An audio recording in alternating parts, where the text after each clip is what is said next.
Fate Grand Order with its gorgeous animation that showcases even the budget episode where it's all still shots feels like it still has the budget to do whatever it wants and make it look absolutely stunning in the process. And then there is me who uploads an episode review less than a day before the next episode airs. Welcome everyone, it's me Gamerturk and this is Fate Grand Opinions featuring absolute Demonic Front Babylonia episode 5 of Fate Grand Order.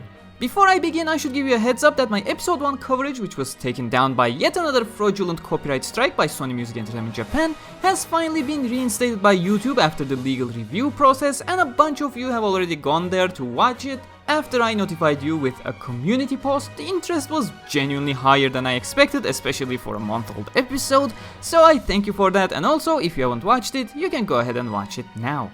But yeah, just like my Explained series, timestamps to individual points will be in the description as well as the pinned comment, so you can skip to certain sections of the video if something interests you more. But keep in mind, Fate Grand Opinions, as stated in the title, this is not an explained video. I won't share in-depth knowledge. Fate series is just too big of a rabbit hole for me, so this is more of a review of individual episodes, what I loved when watching, what stood in my mind, and this doesn't happen often in FGO because it's so wonderful, but I'll also share what I don't enjoy if there's anything to mention on that aspect.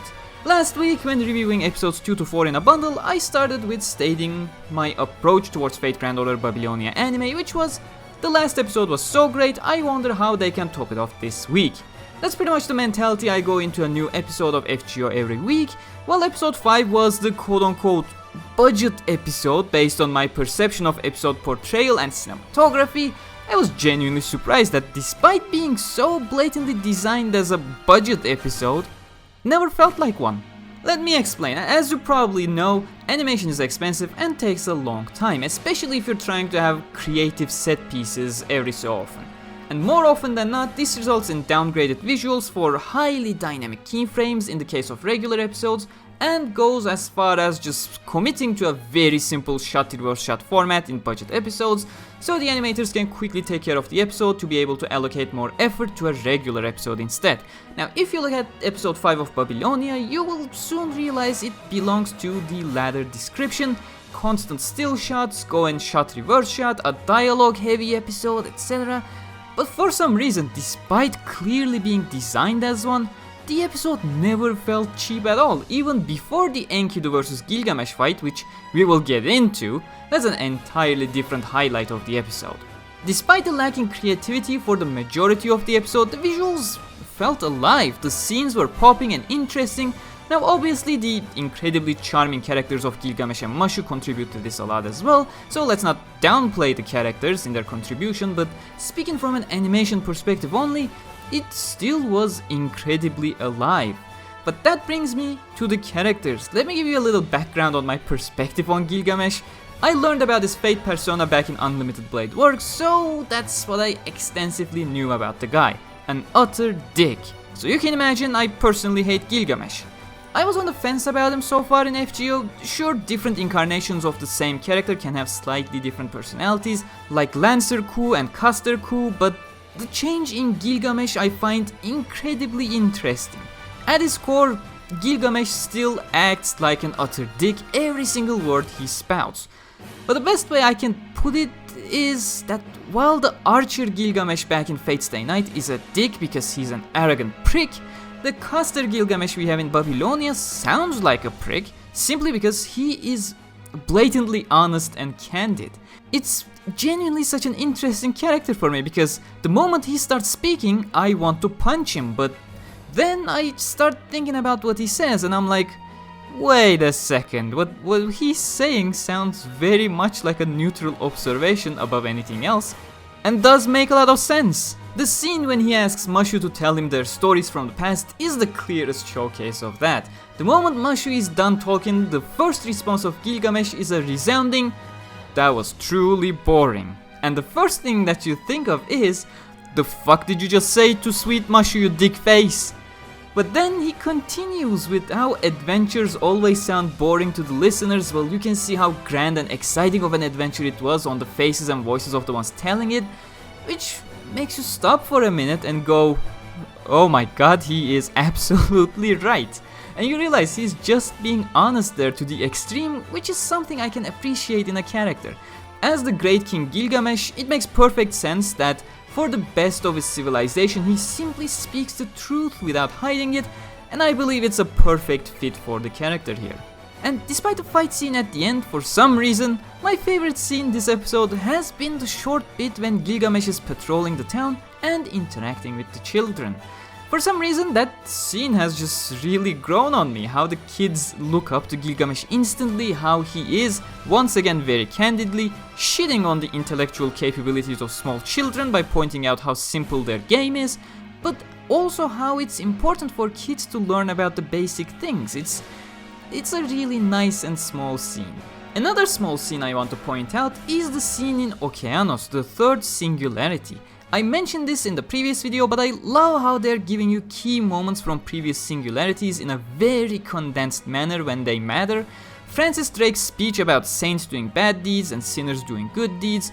You have actually heard this back in episode 0 ending when we saw moments from each Singularity, and while you may not have realized it at first due to a severe change in Drake's tone, that is part of the same speech. It's a very basic sentiment, but I love the way Drake's VA goes on with the words, both in hopeful and energetic speech back in episode 0 Initium Iter, and then here in hopeful but sad tone in episode 5.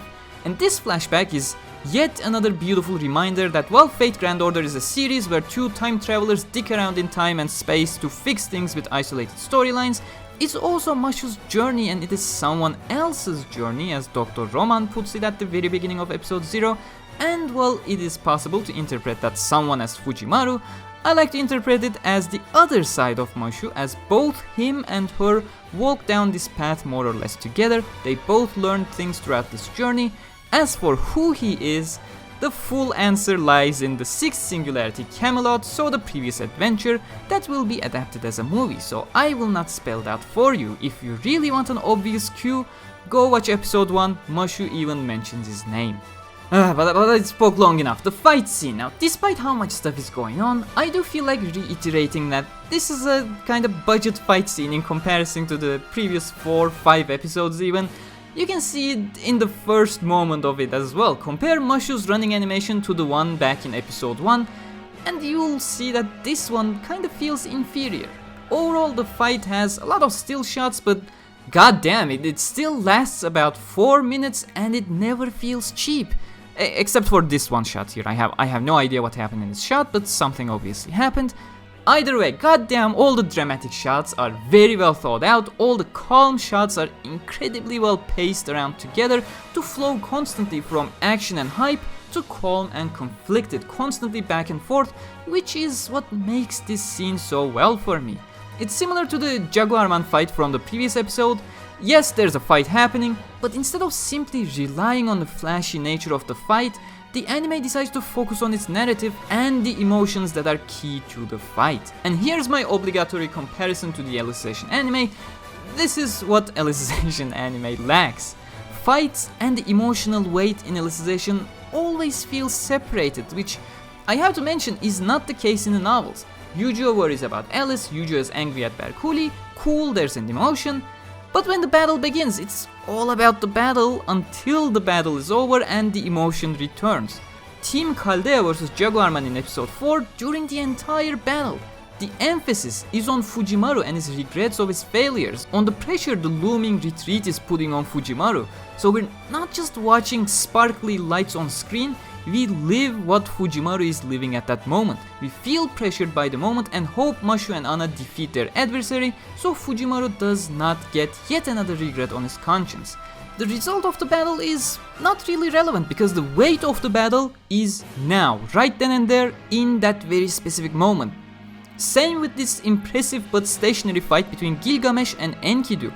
We see Enkidu breaking while Gilgamesh observing and relatively unsure on how to proceed.